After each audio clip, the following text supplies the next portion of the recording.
In this video, we're going to go over a solution to the CSS Selectors problem set, and I'm just going to go over every problem from the top down. So feel free to fast forward if there's just one or two that you had trouble with.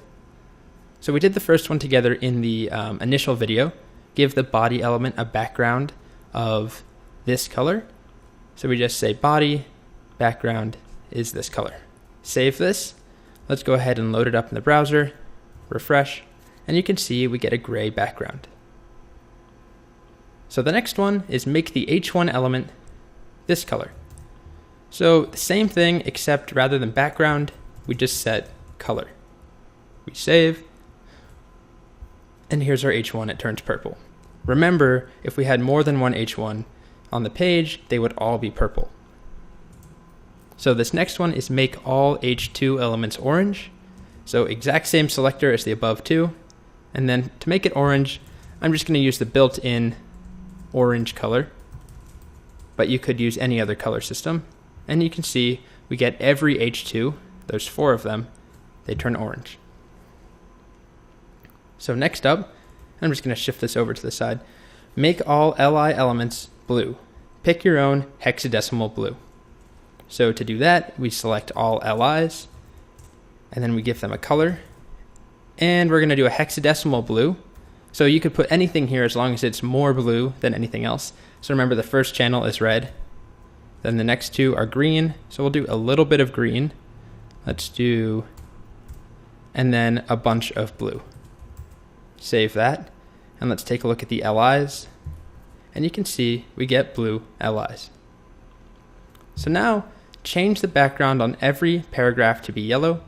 It's just one more where we select every element of a type, so all paragraphs, background, yellow, save, and we get a bunch of yellow paragraphs. Next up, select all inputs and give them a 3-pixel red border. So input, border, and there's a few ways of doing this. We can do it all at once. Border, 3-pixel solid red. And you can see our two inputs have a 3-pixel solid red border, or we could do these separately. Border color is red,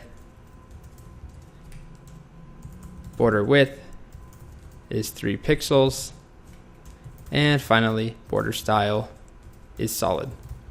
For pretty obvious reasons, it's a lot easier to do this, but occasionally you'll want to, and we'll do this when we get to JavaScript, we'll want to just update one part. So when a user hovers over something, we want to change it from a red border to a green border. Well, we might just want to change the color, and we can leave the width and the style how they are. So I'm going to leave it like this. Next, we're now moving on to the class selector. So give everything with the class hello a white background.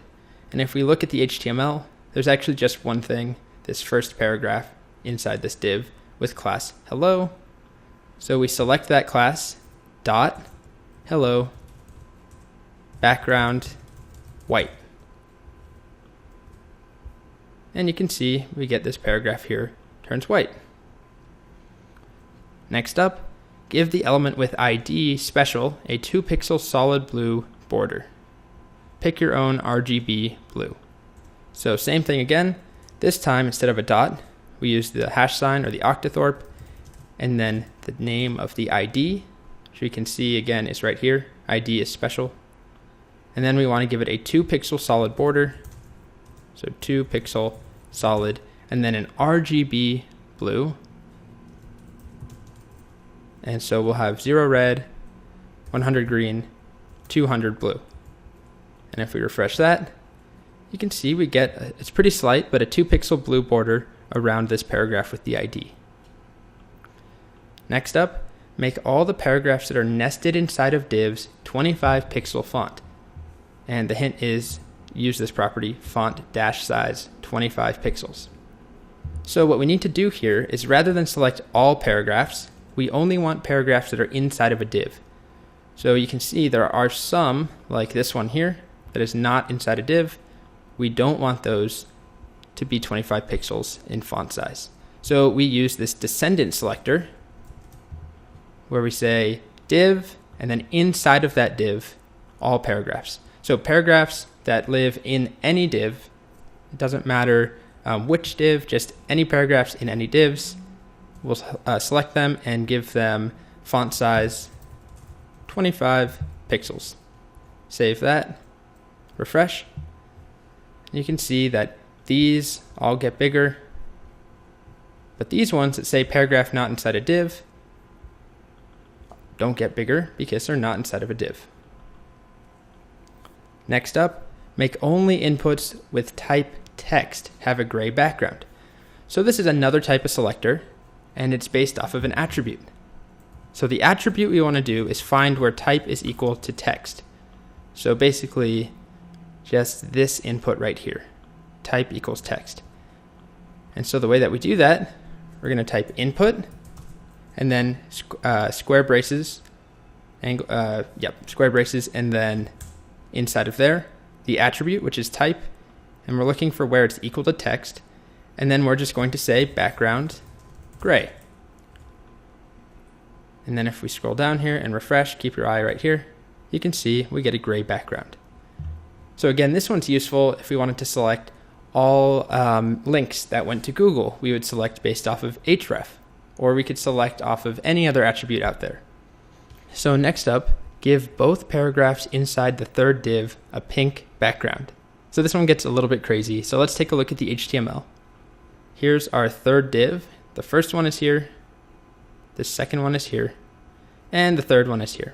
And there's 2 paragraphs, and we want to select both of them and give them a pink background. So what we did before was select all paragraphs inside of all divs. That won't work here. What we do want to do is select all paragraphs inside of the third div on the page.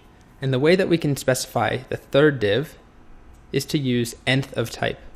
So we'll say div nth of type 3. So that's going to give us a third div. And then inside of that, all paragraphs. And then we're just going to say background is pink. And save. Refresh. And let's double check. Here's our first div. Here is the second div. And here's the third div. The 2 paragraphs start with cardigan, and I'm the second paragraph. There we go. Cardigan, I'm the second paragraph. Next up, give the second paragraph inside the third div a 5-pixel border, white border. So this one's very similar, except we only want the second paragraph inside the third div. So just this one. So we do the same thing where we select the third div, nth of type 3. And then rather than all paragraphs, we're then going to do paragraph nth of type, and we want the second one. So we can combine them. This is going to select the second paragraph inside of the third div. And we want to give it a 5-pixel white border. Border, 5-pixel solid white. There we go. Here's our 5-pixel solid white border on the second paragraph in the div, not the first one. Next up, make the EM in the third div element white and 20-pixel font.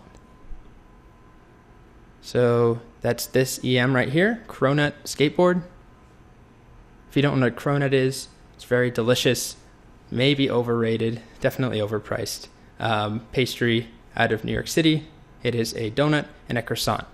So definitely at home inside of the hipster Ipsum vocabulary here. And we're going to take that EM and we're going to make it white and 20 pixels font.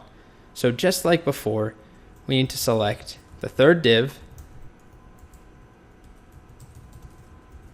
3, and then just the EM inside.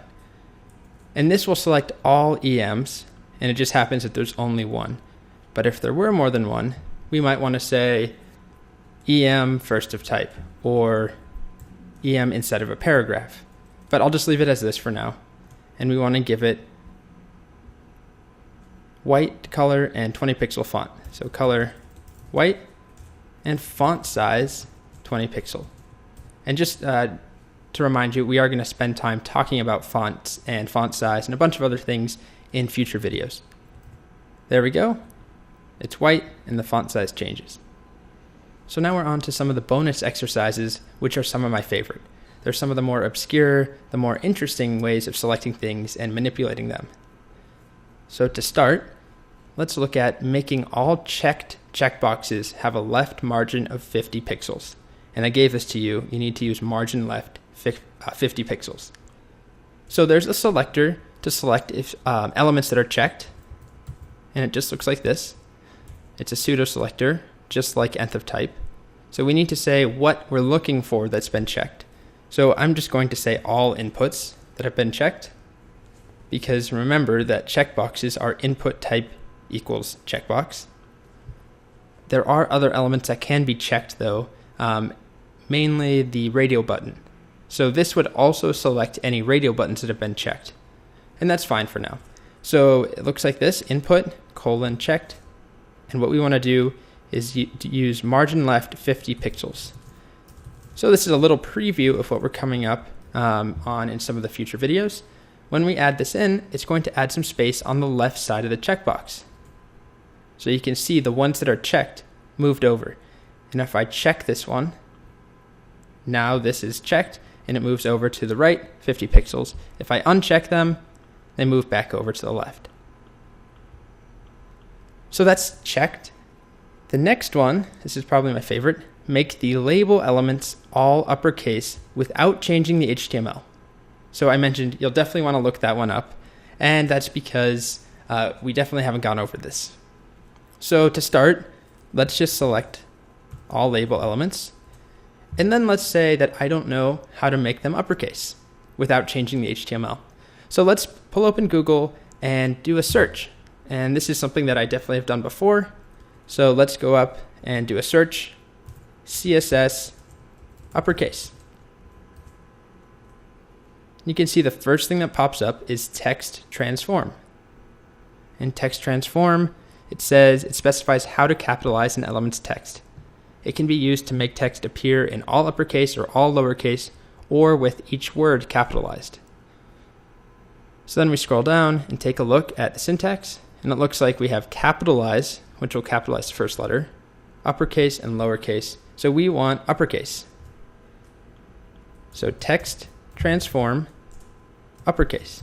And what I just did there was not just to show you something. It's actually something that I do all the time, which is looking things up, going to Google, typing CSS, blah, blah, blah, CSS uppercase, CSS transparent, whatever I'm looking to do. And I just look at the search results because there are so many properties to recall, you cannot remember all of them. So this is one of the more obscure ones, definitely. And if we refresh, this is for labels, which are down here. So let me just get rid of that, just to show you one more time. These are the labels, and when we add this in and refresh, they are uppercased. So next up, we have make the first letter of the element with ID special, green, and 100 pixel font size. So to target the first letter, that's another one that we might want to look up, CSS first letter, and see what we get. So it looks like there's another pseudo selector. The first letter CSS element selects the first letter of the first line of a block. So if we take a look at an example, first letter, let's go ahead and try that. We want to first select the ID special and then first letter of that. And we want to make it green and 100 pixels in font size. So color, green, and font size 100 pixels. Save, and that element is right here, so keep an eye on the first letter. We refresh and we get this giant green eye. Next one, make the H1 element's color change to blue when hovered over. So this one is actually pretty common to have some sort of effect when you hover over something. Usually it's pretty subtle, maybe a button that you hover over it and there's a small shadow that appears, or the color shifts very slightly to look like some sort of 3D perspective or something to give you just a little bit of interactivity without being distracting. So we're going to select the H1, and this actually is all H1s, but in this case it's only one, and the pseudo selector is hover. And whatever we put in here is only applied when a user hovers over the element. So color blue, we save. Here's our H1. And if I hover, turns blue. When I stop hovering, it goes back to whatever it had before. So finally, make the A elements that have been visited gray. And as you can see, the two A elements, these two links, are actually both links to Facebook, which are links that I've visited before, which is why they're purple. Chrome by default will make all visited links purple. So let's put a link that I definitely haven't been to before. I'm just going to make something up to start. And I'll show you, I refresh the page, it's now blue because I haven't been there. So let's leave it that way for now. I'm not going to click it. And we want the visited ones to be purple rather than, we want the visited ones to be gray rather than purple. So we select A tags. The pseudo selector is called visited. And then we're going to make it gray. Save. And if we refresh, keep your eye on this one here. I'll make the font a little bigger. It's currently purple because I've been there before. I refresh, now it's gray. Okay, so hopefully you enjoyed that exercise. There's a lot to unpack there, a lot of different selectors. And one thing I'll add is that for every solution that I have, or almost every single one, there are at least one or two more ways of achieving the exact same outcome. So if you had something that differed from me, but it still worked, that's great. Feel free to add it in the comments, share it with other people. It's totally valid. This is just the way that I would have done it. One other thing, obviously the site is not particularly attractive. This is not a real site.